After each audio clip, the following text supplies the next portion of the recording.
I flew from Britain without warning to surprise my daughter after 2 long years. Instead of a hug, I found her chained in the garage, barely breathing. "It's all my mother-in-law and my husband," she whispered. My revenge was ruthless. They thought I was just an old retiree. They were dead wrong. Before continuing, subscribe to the channel and write in the comments what time it is in your region right now. The flight from London to San Francisco gave me 11 hours to think. 11 hours to wonder why my daughter Laura hadn't called in 3 months. 11 hours to ignore the knot of anxiety that had been tightening in my gut since her last voice message. The one where she sounded like someone was standing over her shoulder, monitoring every word. I'm James Harrison, 68 years old, and I spent 35 years as a detective in the Financial Crimes Division. I know when something's wrong. The human voice has tells just like a poker player's hands. Laura's voice on that last call? It was all wrong, so I didn't call ahead, didn't warn her I was coming, just booked a ticket and flew across the Atlantic. If everything was fine, it would be a wonderful surprise. If it wasn't, well, I'd learned long ago that the element of surprise is the most valuable weapon in any arsenal. I landed at 9 in the morning on June 15th, rented a car and drove straight to San Jose, to the beautiful house in the suburbs that Laura and her husband Tyler bought 3 years ago, the house I helped them find, the house where I thought my only child would build a happy life. The front door was unlocked. That was the first red flag. Laura had always been careful about security, probably because I'd spent her entire childhood drilling safety protocols into her head. An unlocked door in the middle of a Tuesday morning, with no car in the driveway? Wrong. "Laura!" I called out, stepping into the foyer. "Tyler, anyone home?" Silence, but not complete silence. There was something, a faint sound coming from somewhere in the house. I stood still, letting my ears do the work. 35 years of detective work teaches you to trust your senses. There, from the garage, a muffled sound, almost like whimpering. I moved quickly through the kitchen to the door leading to the garage. Locked, but not just locked. I could see something blocking it from the other side. The sound came again, clearer now. Someone crying, someone trying to call for help, but too weak to make much noise. "Laura!" I shouted, pounding on the door. "Laura, is that you?" "Dad?" The voice was barely a whisper, but it was her. "Dad, please." I tried the door again. It wouldn't budge. There was a deadbolt on my side, but whatever was blocking it from the other side made it impossible to open. I looked around the kitchen, my mind racing through options. No time for subtlety. I grabbed a chair and slammed it against the door handle. Once, twice, 3 times. The wood splintered. I kicked hard at the weakened spot. The door frame cracked. One more kick and I was through, shoving aside the heavy box that had been wedged against it. The garage was dim, lit only by thin strips of sunlight coming through the small window near the ceiling. It took my eyes a moment to adjust. When they did, I felt something inside me break and reform into something harder, colder. Laura was chained to the water pipe along the back wall, actually chained like an animal. A heavy padlock secured the chain around her ankle. She was sitting on a thin, filthy blanket, wearing clothes that looked like they hadn't been changed in weeks. Her hair was matted, her face gaunt and bruised. When she looked up at me, her eyes were hollow, with a kind of suffering I'd only seen in crime scene photos. "Dad," she whispered, and started to cry. Not the gentle tears of relief, but the broken sobs of someone who'd given up hope. I was across the garage in 3 strides, kneeling beside her, my hands shaking as I examined the chain. Commercial-grade padlock. I looked around frantically for something to break it with. "Where are they?" I asked, my voice deadly calm despite the rage building in my chest. "Where are Tyler and his mother?" "Hawaii," Laura managed between sobs. "They flew to Hawaii last week. Dad, they left me here. They were going to let me die. Vilma said, she said after I was gone, they'd have everything." I found a bolt cutter hanging on the wall, probably the same tool they'd used to secure the chain. The irony wasn't lost on me. I cut through the chain with 2 hard squeezes, the metal snapping with a satisfying crack. "Can you walk?" I asked, helping her to her feet. She could barely stand. I could feel her bones through her clothes. How long had they been starving her? "I don't know," she said. "I've been here for 3 weeks. Before that, they kept me locked in the bedroom." 6 months, Dad. This has been going on for 6 months. 6 months. While I was living in London, thinking my daughter was safe and happy in her marriage, she was being tortured by her husband and his mother. I pulled out my phone and dialed 911. My hands weren't shaking anymore. That initial shock, that moment of horror, had crystallized into something else. Something focused and utterly ruthless. I need an ambulance, I said when the operator answered. And police. My daughter has been held captive and abused. Yes, I'll stay on the line. I put the phone on speaker and set it down, then carefully lifted Laura in my arms. She weighed nothing. This girl who'd been strong and vibrant 2 years ago now felt as fragile as paper. It's over, I told her, carrying her toward the door. I'm here now. They'll never touch you again. But even as I said it, I knew those words weren't quite right. It wasn't over. Not by a long shot. It was just beginning. Because Tyler Benson and his mother Vilma had made a critical error in judgment. They'd hurt my daughter. And I'd spent 35 years learning exactly how to destroy people who thought they were clever enough to get away with crimes. They were about to learn they weren't clever at all. The paramedics arrived within 10 minutes. I'd laid Laura on the couch, wrapped in clean blankets. She was shivering despite the June warmth. Dr. Julia Clark, the lead EMT, looked horrified as she examined Laura. Severe dehydration, malnutrition, multiple contusions in various stages of healing. She looked at me. How long was she confined? 3 weeks in the garage. 6 months of abuse before that. 2 police officers arrived as they loaded Laura into the ambulance. Detective Robert Chen introduced himself, mid-40s, sharp eyes. Mr. Harrison, you found her? I'm her father, James Harrison, retired detective. Worked financial crimes in San Jose PD for 35 years. Flew in from London this morning. Found her chained in the garage. Chen's expression shifted. Cop-to-cop recognition. Financial crimes? Then you know the drill. Her husband Tyler Benson and his mother Vilma did this. They're in Hawaii right now. Left her here to die while they vacation. Chen's jaw tightened. We'll verify that. Ride with your daughter, and I'll take your statement at the hospital. At Regional Medical Center, they put Laura in a private room with IV fluids. I sat beside her bed, watching color return to her face. Nurses documented injuries with photographs that would become evidence. Laura slept fitfully. I held her hand and felt something I hadn't felt since my days on the force. That cold, calculating clarity that comes when you're hunting someone. I was a hunter now. Tyler and Vilma were my prey. Detective Chen came by around noon with a female officer. Laura, her voice, weak but growing stronger, described the systematic destruction of her life. It started 6 months ago, Laura said. Tyler changed, became obsessed with money, controlling everything. He took my phone, monitored my emails, my bank accounts. What about his mother? Chen asked. Vilma moved in around the same time. Said it was temporary. But she never left. She was worse than Tyler. Told me I was useless, that I was lucky Tyler married me.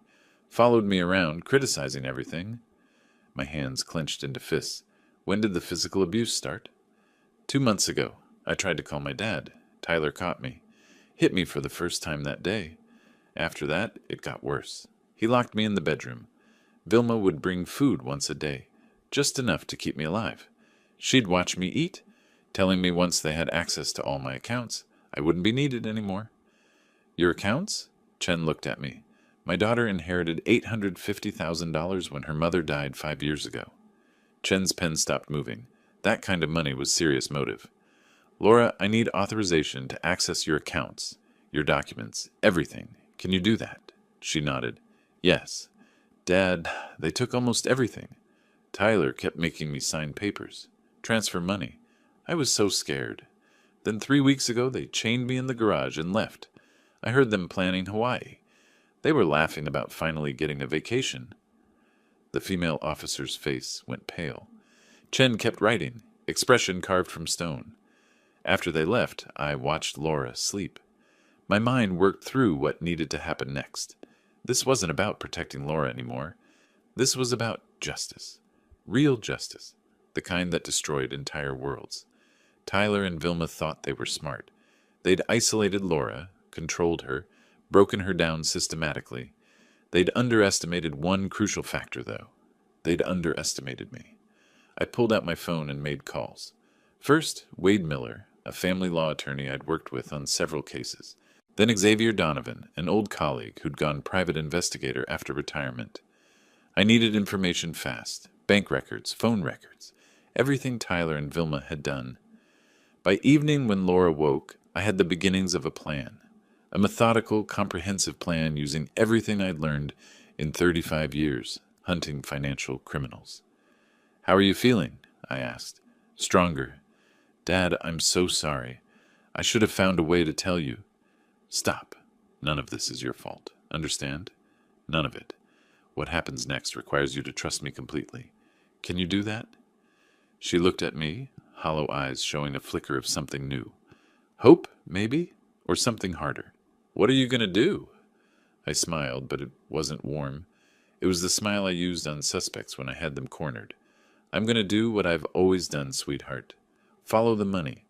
And when I find where it leads, I'm going to make sure Tyler and Vilma pay for every single thing they did to you. Legally, completely, permanently." She squeezed my hand. "I want to help." "You will. But first, you heal. Let me handle the rest." Sitting in that hospital room, watching the sunset, I felt something I hadn't felt in years. Purpose. Cold, focused, absolutely ruthless purpose. Tyler Benson and his mother had spent 6 months building their trap. They just didn't realize they'd caught a tiger's cub. And now the tiger was awake. Laura slept through most of the second day. I sat in that chair beside her bed, letting my mind drift back, trying to pinpoint when everything went wrong. 2 years ago, Laura had just married Tyler.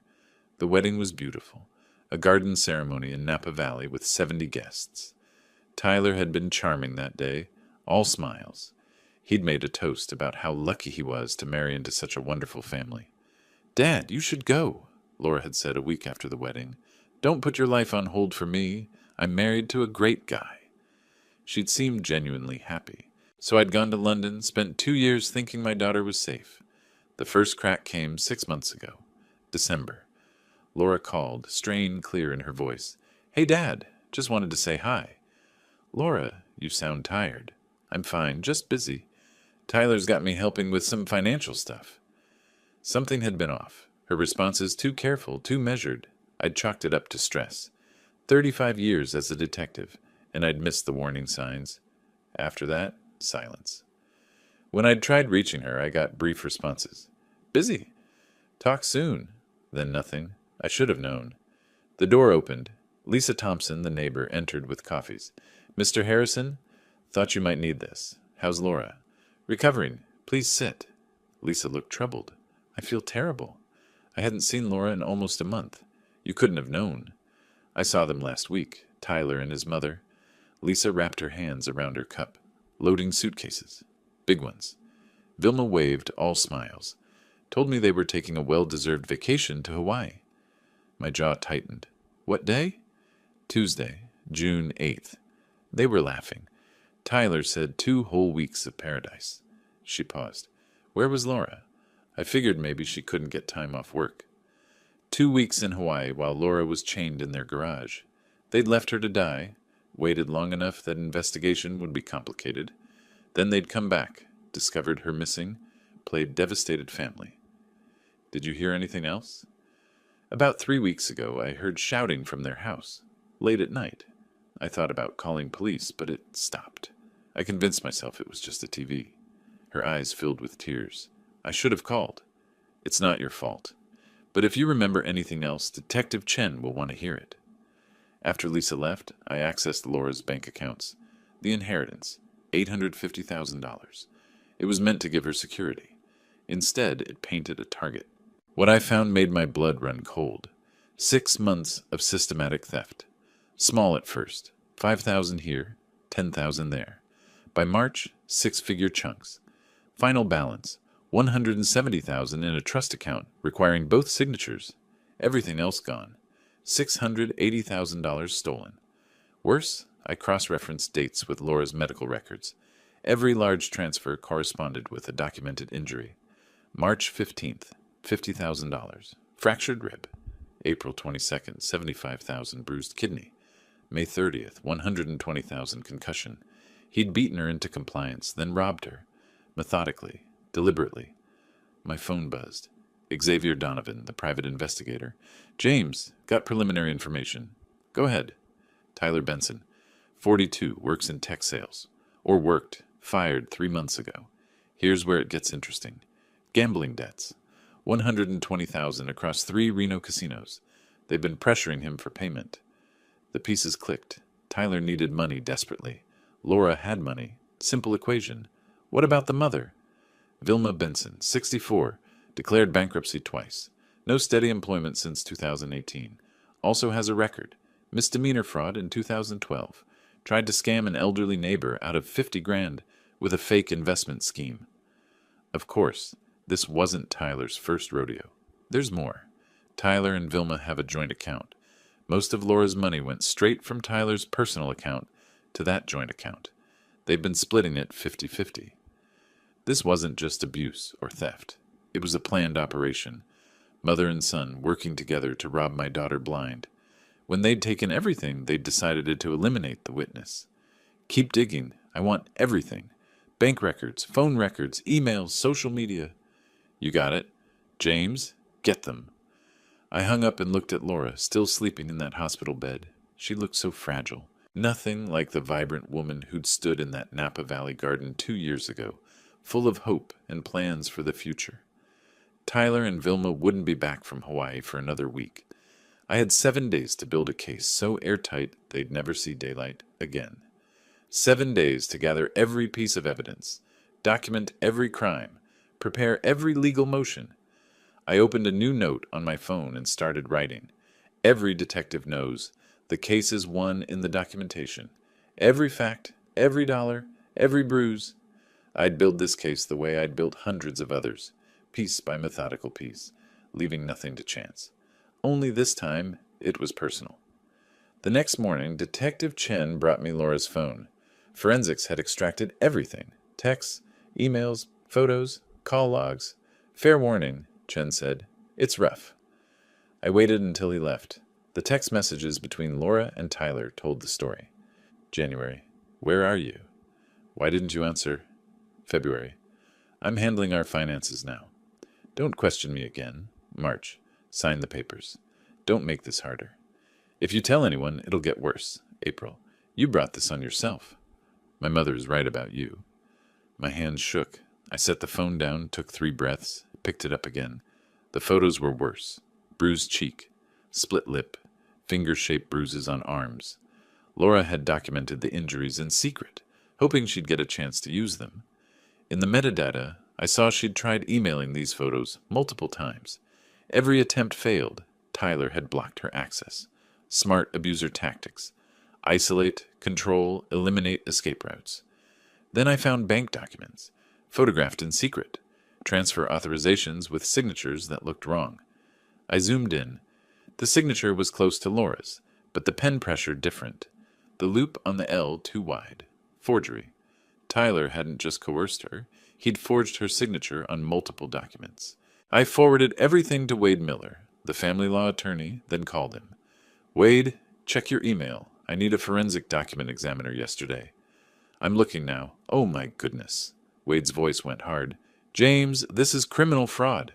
Major criminal fraud. Potential prison time. That's the idea. How fast can you get the documents examined? I know someone. 48 hours. But this changes everything. We're talking criminal prosecution. Good? What about freezing Tyler's accounts? With this evidence, emergency restraining order and asset freeze by end of business today. California law is clear on protecting domestic violence victims. Once I show the judge these photos and bank records, Tyler won't touch a penny. Do it. I returned to Laura's phone, scrolled through contacts. Most names I recognized. Then, Vilma B., do not answer. The messages from Vilma were vicious. You're not good enough for my son. When he realizes his mistake, don't expect sympathy. And recently, your money won't last forever, dear. Neither will you. Threats. Clear, documented threats. I kept scrolling. Found a text from an unknown number dated 2 weeks ago. Just checking in. Still on for lunch next Thursday? V. Response from Laura's number. Can't make it. Busy with home projects. But Laura hadn't sent that. She'd been locked in the bedroom. I checked the metadata. Sent from Laura's phone, but from different coordinates. A restaurant in downtown San Jose. Tyler had taken Laura's phone. He'd been impersonating her, maintaining the illusion that everything was normal. I emailed screenshots to Chen. Evidence of identity theft and fraud. Tyler Benson impersonating Laura via text. Laura stirred. Dad? Right here. How are you feeling? Better. Tired. She shifted, wincing. What are you doing? Building the case. Laura, did Tyler make you sign documents you didn't understand? She looked away. Yes. He said it was for taxes. He had papers. I tried to read them, but he kept rushing me, saying we had a deadline. Did you sign a document transferring the house to his name? Yes, in April. He said it was just for tax purposes, that my name would still be on it, legally.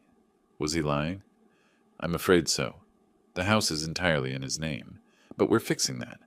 Wade's filing paperwork today to reverse all of it. Laura's eyes filled with tears. I'm so stupid. I should have known. Stop. You're not stupid. You were isolated, terrorized, systematically manipulated by someone who spent months breaking you down. This is not your fault.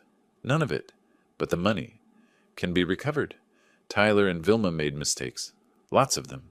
They got greedy. Sloppy. My phone buzzed. Wade. Emergency restraining order granted. All accounts frozen. Judge wants to see us Monday. You were right. The judge is furious. I showed Laura. It started. Tyler and Vilma are in Hawaii, thinking they're on vacation. When they land next week, police will be waiting. No money, no house, no access to you. Just handcuffs. Laura's expression shifted. Something hard flickered in her eyes. Good. I want to be there when they realize. I want to see their faces. There it was. The spark I'd been waiting for. My daughter wasn't just a victim anymore. She was getting angry. You will be. We'll make sure of it. I spent the rest of the day coordinating. Xavier called with more. Vilma had researched how to report someone missing and how long before presumed dead online. Tyler had looked up countries without extradition treaties and how to transfer money offshore. They'd been planning to flee, take Laura's money, and disappear. Except Laura would never be reported missing because she'd be dead, and no one would think to look until too late. It was solid planning, almost professional. If I hadn't shown up when I did, it would have worked. But I had shown up, and now they were going to learn what happens when you underestimate a father's love and a detective's skills. Dad? Laura's voice pulled me back. Thank you for coming home, for not giving up. I looked at my daughter, bruised and broken but alive. Laura, I need you to understand something. What comes next isn't about mercy or forgiveness. It's about making certain they never hurt anyone again. Can you accept that? She met my eyes. Yes. Make them pay for everything. I intend to. They discharged Laura on the morning of June 19th, 4 days after I'd found her. The doctors wanted to keep her longer, but Laura insisted she needed to leave. I understood. Hospitals feel like prisons when you've just escaped a real one. I'd rented a furnished apartment in downtown San Jose the day before. 2 bedrooms, security building, 24-hour doorman. Nothing like the house she'd shared with Tyler. This place was temporary, anonymous, safe. Laura sat on the couch in the living room, wrapped in a blanket despite the June warmth. She looked better, color in her face. The IV fluids had done their work, but her eyes still carried that haunted look. I made tea, brought it to her, sat in the chair across from her. Tell me everything, I said, from the beginning. She was quiet for a long moment, hands wrapped around the mug. Then she started talking. 6 months ago, everything changed. It was January 3rd. I remember because it was the day after New Year's. Tyler came home from somewhere. I don't even know where he'd been. And he was different. Angry. He started going through our finances, demanding to know why I'd spent money on groceries, on gas, on everything. I thought he was stressed about work. Was he? I asked. No. I found out later he'd been fired in December. He never told me. Just kept leaving every morning like he was going to the office. She took a sip of tea. That same week, Vilma showed up. Tyler's mother. She said she needed a place to stay for a few weeks while she looked for an apartment. I didn't want her there, but Tyler insisted. Said it was temporary. I stayed quiet, letting her talk. Vilma was awful from day one. She'd follow me around, criticizing everything. The way I cooked, the way I dressed. She'd tell Tyler I was wasting money, being lazy, not taking care of him properly. And Tyler started believing her. Or maybe he always believed her and just stopped hiding it. Laura's hands were shaking now. I moved to sit beside her, put my arm around her shoulders. By February, Vilma had taken over the house. She was going through my things, my papers, asking about my accounts. Tyler started demanding I transfer money to joint accounts. Said it was for tax purposes, for our future. When I hesitated, he got angry. Really angry. That's when he hit me the first time. I felt my jaw clench, kept my voice level. What did you do? I was shocked. He apologized, said he was stressed, that it wouldn't happen again. I wanted to believe him. I wanted to believe this was just a rough patch. She laughed bitterly. I was so stupid. You weren't stupid. You were being manipulated by experts. It got worse. Tyler took my phone, said I was spending too much time on social media. He started monitoring my emails, my calls. When I tried to call you in March, he was standing right there, listening. I couldn't tell you what was really happening.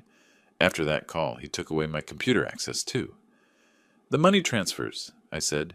When did those start? February. At first, it was small amounts. 10,000 here, 20,000 there. Tyler said we were consolidating assets. Then in March, he started transferring bigger amounts. 50,000, 75,000. I tried to stop him. Told him I needed to keep some money separate. That's when he locked me in the bedroom for the first time. My hands were fists now. Laura didn't seem to notice. He kept me in there for 3 days. No phone, no computer. Vilma would bring food once a day. She'd stand there watching me eat, telling me how lucky I was that Tyler put up with me. When he finally let me out, there was a document waiting. Transfer authorization for another 100,000. I signed it. I was terrified. How much did they take total? $680,000. Everything except the trust account. Tyler couldn't touch that without both our signatures, and I refused. That's when things got really bad. She was crying now, silent tears running down her face. I held her, let her cry. In May, Vilma started saying things. Cruel things. She'd tell me that once they got access to everything, I wouldn't be needed anymore, that Tyler could find someone better, someone who deserved him. I didn't understand what she meant, not then.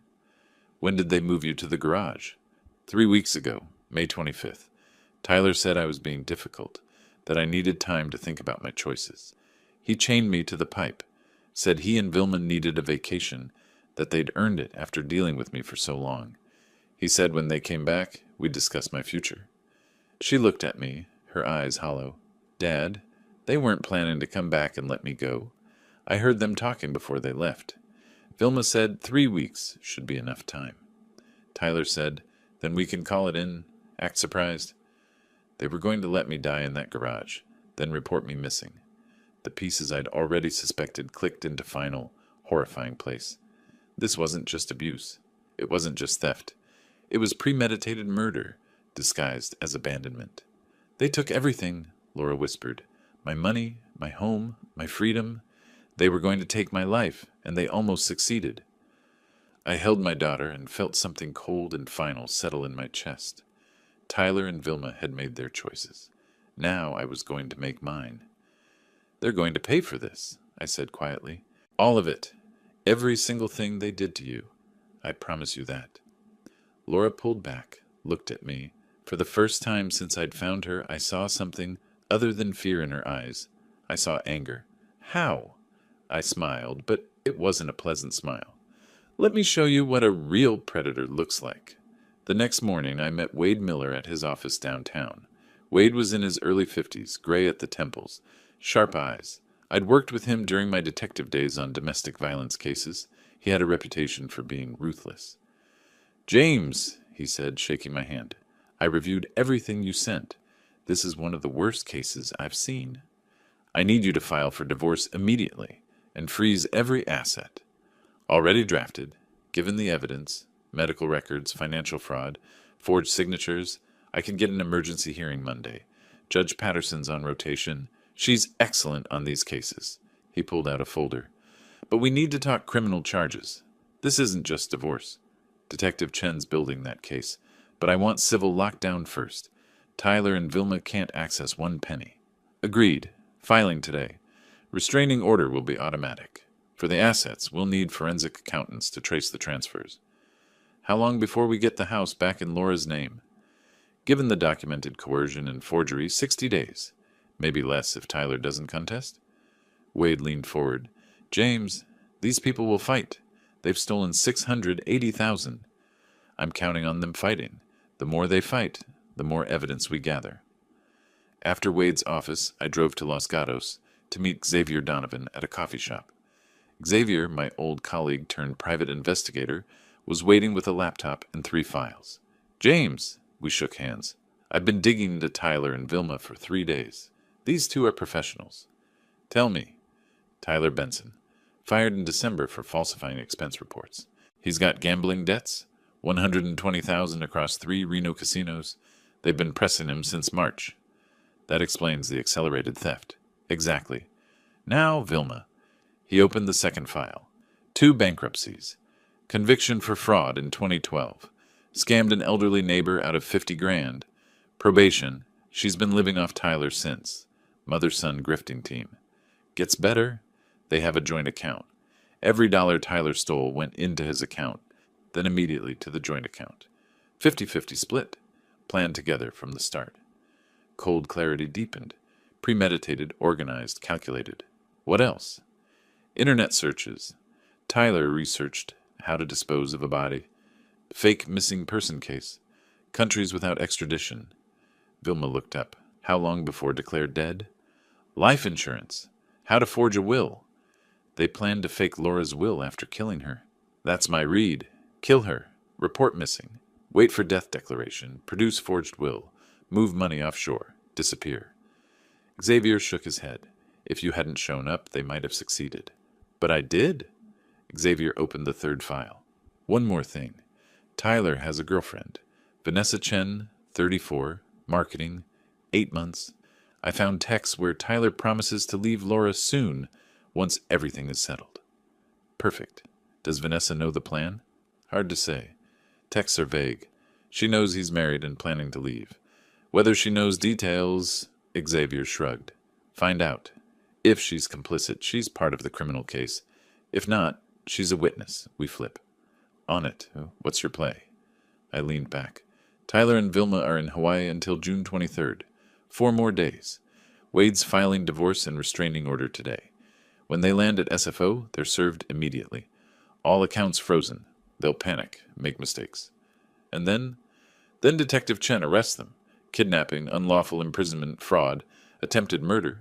While they're in jail, we dismantle their lives, take back every dollar, destroy their reputations, make certain they never hurt anyone again. Xavier smiled grimly. Remind me never to make an enemy of you. They should have remembered I'm not just a father.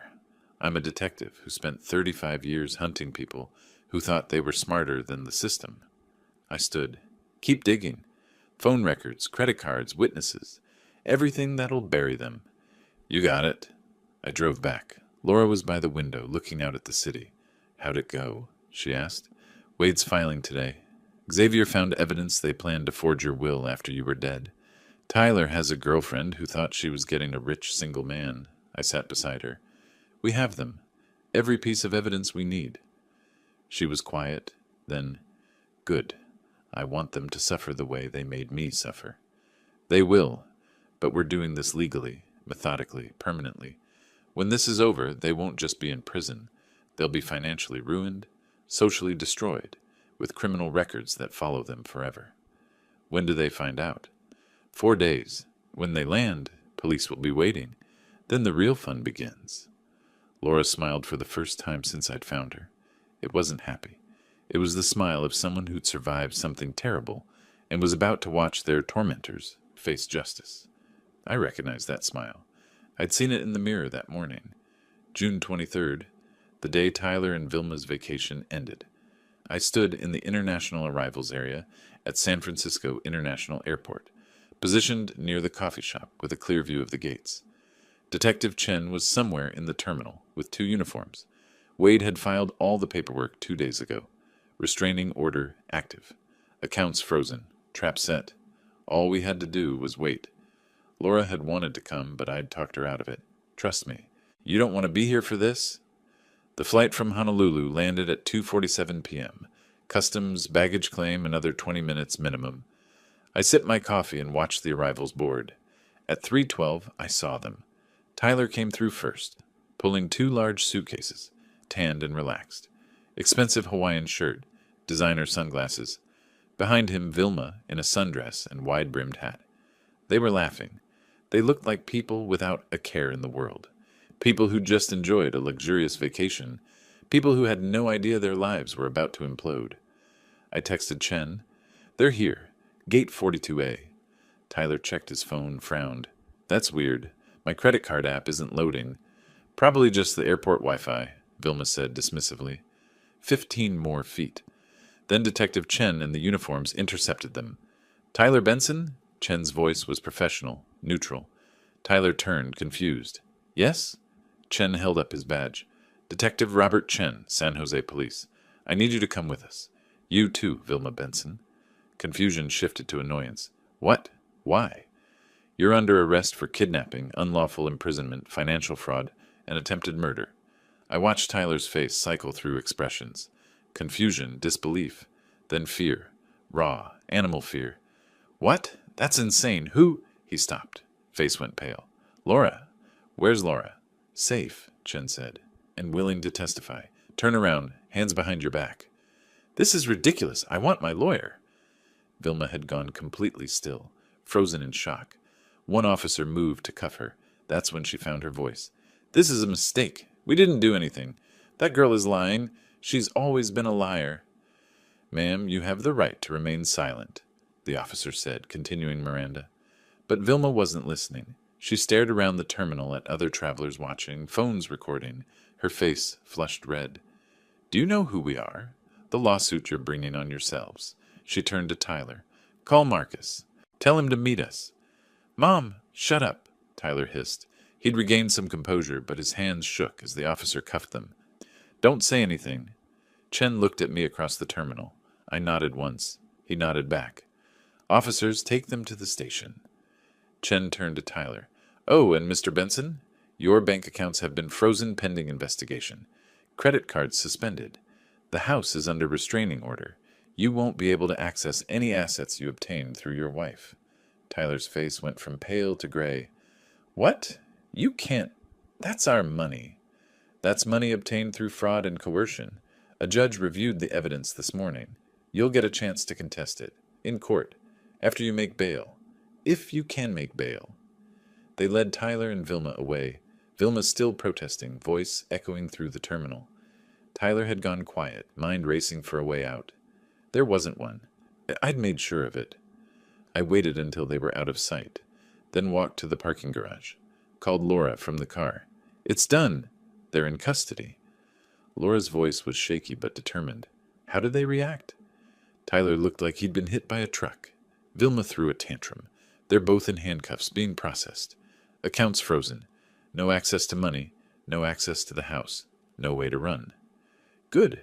I hope they're terrified. They are, but this is just the beginning. Arraignment tomorrow. Then trial preparation. Long process. I know. I'm ready. I drove back to San Jose, thinking about the next steps. Xavier had sent me his final report that morning. Everything we'd need for the trial. The forged signatures, the internet searches, the text messages with the girlfriend. Tyler and Vilma had left a trail of evidence so clear, so damning, that no reasonable jury could ignore it. They'd gotten sloppy. Arrogant. They'd thought they were smart enough to get away with it. That was their first mistake. Their second mistake was underestimating what a father would do to protect his daughter. Back at the apartment, Laura was waiting. She looked stronger than she had a week ago.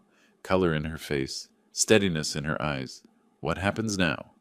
Now we watch them try to explain the unexplainable. Watch them realize every choice they made, every cruel thing they did, left evidence, and we watch them pay. Laura smiled, not happy, but the smile of someone who'd survived and was about to see justice served. Tell me about the trial. Tell me how we're going to destroy them. So I did. The preliminary hearing was scheduled for July 7th, 2 weeks after arrest. Tyler and Vilma had both made bail. Barely. Tyler's bail, $500,000. Vilma's, $250,000. They'd used their joint account, the one with Laura's stolen money. I found that deeply satisfying. Wade and I met with Laura the morning before. Wade's conference room, documents spread across the table. Prosecution presents evidence tomorrow, Wade explained. Medical records, bank statements, phone records. Judge decides if there's enough for trial. What about Tyler's lawyer? Marcus Hoffman. He'll try to paint this as domestic dispute gone bad. Claim Tyler was stressed, made mistakes. Won't work. Evidence is too clear. What do I need to do? Be honest, direct. Don't let him rattle you. Wade looked at me. James, you'll testify as the person who found Laura. Your police background adds weight. Hearing started at 10 a.m. Courtroom packed. I sat behind Laura. Across the aisle, Tyler and Vilma with their attorneys. Tyler had lost weight. Vilma looked 10 years older. Prosecution went first. Medical evidence, photos of Laura's injuries, chain marks, doctor's testimony about dehydration and malnutrition. I watched Tyler's face, neutral, but jaw tight. Then financial evidence. Every transfer, every forged signature. Timelines showed how thefts accelerated, how Tyler systematically drained Laura's accounts. Your Honor, the prosecutor said, we have evidence of premeditation. He pulled up screenshots. These are internet searches from Tyler Benson's computer. How to dispose of a body. How to fake a missing person case. Countries without extradition treaties. The courtroom went silent. Even Tyler's lawyer looked shaken.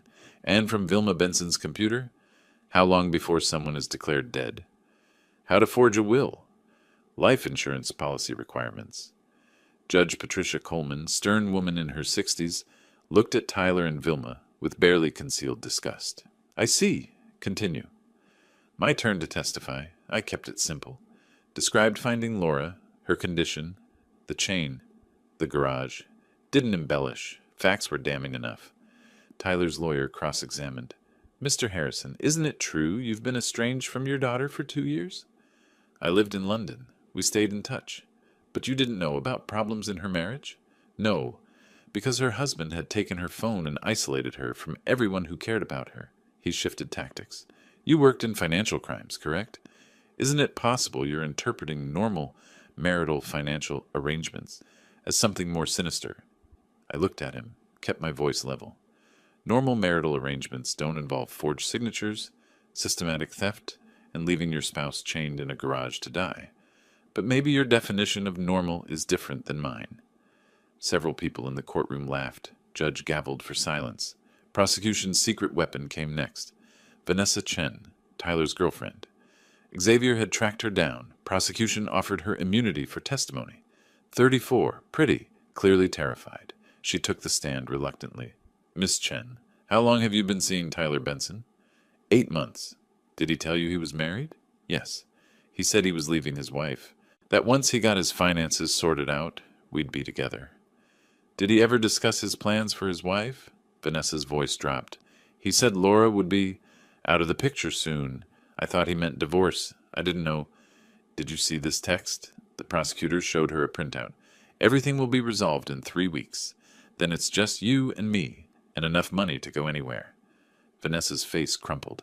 I didn't understand what he meant, Tyler exploded. She's lying. I never said that. Judge slammed her gavel. Mr. Benson, control yourself or you'll be removed. Tyler's lawyer grabbed his arm. Tyler sat back, face red with rage. Hearing lasted 4 hours. When it was over, Judge Coleman barely deliberated. I find sufficient evidence to proceed to trial on all charges.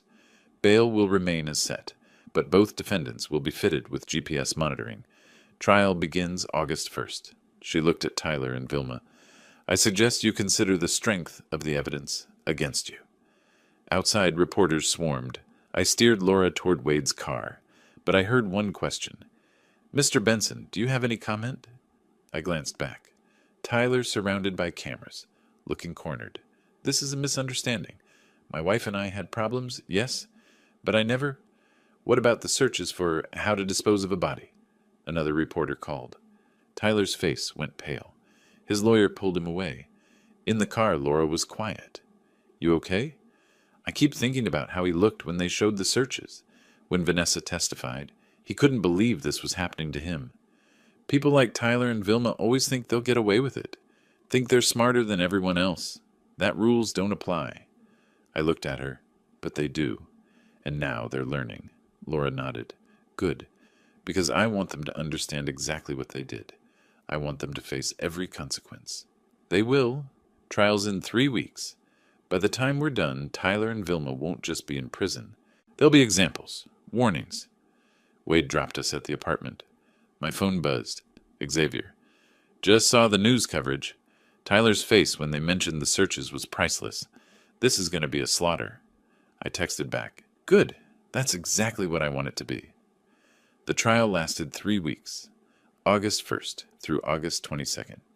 Every day, Wade and I sat with Laura as the prosecution methodically built their case. Every day, Tyler and Vilma sat across the aisle, their expensive lawyers trying desperately to contain the damage. They couldn't. The evidence was too overwhelming. On August 22nd, the jury deliberated for 4 hours. When they came back, the 4 women stood and read the verdict. On the charge of kidnapping, we find the defendant, Tyler Benson, guilty. Laura's hand tightened in mine. On the charge of unlawful imprisonment, guilty. On the charge of attempted murder, guilty. On the charge of financial fraud, guilty. I watched Tyler's face. He'd gone pale, but he still had that arrogant tilt to his chin, like he couldn't quite believe this was happening to him. Vilma's verdict came next. Guilty on conspiracy charges, guilty as an accomplice to kidnapping and fraud. She started crying, not tears of remorse, but tears of self-pity and rage. Sentencing was scheduled for August 28th, 6 days away. Those 6 days were interesting. Tyler's lawyer tried to negotiate a plea deal. The prosecution refused. Vilma's lawyer requested leniency. The judge denied it. Meanwhile, I gave an interview to the San Jose Mercury News, told them everything. The story went viral. Within 48 hours, Tyler and Vilma's faces were everywhere. Social media was merciless. Tyler tried to delete his online presence. Too late. The internet never forgets. On August 28th, we returned to court for sentencing. The courtroom was packed. Reporters, spectators, people who'd followed the story online. Judge Coleman had to gavel for silence multiple times. Laura had prepared a victim impact statement. She stood at the podium, looking directly at Tyler. You told me you loved me. Instead, you tried to take my life. You and your mother planned to let me die. But I didn't die. And now you're going to spend years understanding what it means to lose everything. She sat down. Vilma started to say something, but her lawyer shut her down. Judge Coleman adjusted her glasses. I've presided over many cases in my career. This is among the most disturbing. The systematic nature of the abuse, the financial exploitation, the premeditation. This was not a crime of passion. This was calculated cruelty. She looked at Tyler. Tyler Benson, you are sentenced to 15 years in state prison without possibility of parole for 5 years. Additionally, you are ordered to pay $300,000 in restitution to the victim. Tyler's face went slack with shock. Vilma Benson, you are sentenced to 8 years in state prison. You will also be held jointly liable for the restitution. Vilma exploded. This is insane. We didn't do anything wrong. That girl manipulated everyone. Mrs. Benson, one more outburst, and I'll add contempt charges. Judge Coleman's voice was ice. Officers, remove the defendants. As they led Tyler and Vilma away in handcuffs, Vilma turned and screamed at me. You destroyed my son's life. You destroyed everything. I stood up, looked at her calmly. No, he destroyed his own life when he decided money was more important than people. The words were quiet, but in the silent courtroom, everyone heard them. Tyler didn't say anything. He just stared at me, finally understanding that this was real, that he'd lost, that his careful plans had collapsed because he'd underestimated the one person who'd never stop fighting for Laura. They took them away. The courtroom erupted in conversation. Reporters surged forward. Wade steered us toward a side exit. Outside, Laura stopped, turned to me. It's really over? The criminal case, yes, but there's more. I pulled out my phone, showed her the email from Wade's office. The house is being transferred back to your name. The court's ordering the sale of Tyler's assets to pay the restitution. His gambling debts are his problem. The casinos are already filing claims, and Vilma's bankruptcy means she has nothing. They'll both leave prison with records, no money, and reputations destroyed. Laura took a shaky breath. And the money they stole? We're getting back about 400,000 of the 680,000 they took. The rest they spent. Lawyers, bail, their lifestyle. But combined with the 300,000 restitution, you'll have 700,000. Not as much as you started with, but enough to rebuild. She nodded slowly. I don't care about the money anymore. I just want them to never be able to hurt anyone else. They won't. 15 and 8 years is a long time. Tyler will be 57 when he gets out. Vilma will be 72. With criminal records, history of fraud, and the internet remembering everything, their lives are effectively over. Wade caught up with us. The press wants a statement. Give them one, I said. Tell them justice was served. Tell them that predators who think they're clever enough to get away with crimes should remember one thing. There's always someone smarter, more determined, and more ruthless than they are. Wade smiled grimly. I'll phrase it more diplomatically, but yes, that's the message. We drove back to the apartment. Laura was quiet, processing. I understood. 3 months ago, she'd been chained in a garage, convinced she was going to die. Now her abusers were going to prison. She had her money back, and she had her life back. Dad, she said as we pulled into the parking garage. Yeah? Thank you. For coming back. For not giving up. For destroying them. I looked at my daughter. She'd been through unimaginable horror, but she'd survived. She was stronger than Tyler, and Vilma had ever understood. You would have done the same for me, I said simply. She smiled. A real smile this time. Yes, I would have.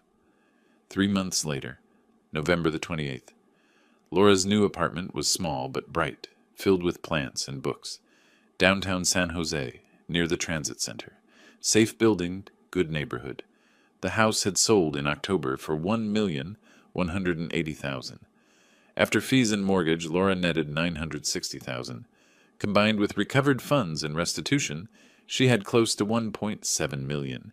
She'd invested most of it conservatively. Used some for therapy, 3 sessions a week. She was getting better, slowly. Still had nightmares sometimes, but she was healing. I'd rented a small apartment 2 blocks from hers. I wasn't going back to London. My daughter needed me here. We'd fallen into a routine. Coffee on Tuesdays, dinner on Fridays, phone calls most other days, building back what Tyler had tried to destroy. On that November morning, Laura called me. Dad, Tyler's lawyer contacted mine. He wants to see us. Both of us? Yes. He says Tyler has something he needs to say. Wade thinks it's safe. Tyler's in prison. There'll be glass between us, guards everywhere. But I don't have to go if I don't want to. I was quiet for a moment. Do you want to? I think I need to. Need to see him one last time. See that he's really locked up, that he can't hurt me anymore. Then we'll go. Together. 2 days later, we drove to the California State Prison in Soledad, about 90 minutes south. Laura was nervous, hands fidgeting in her lap, but her jaw was set with determination. The visitor processing took an hour. Finally, they led us to a visitation room. Glass partition, phones on either side. We sat down and waited. Tyler shuffled in wearing prison jumpsuit, looking aged 10 years, lost weight, dark circles, greasy hair. He moved like someone who'd learned to be small, to not attract attention.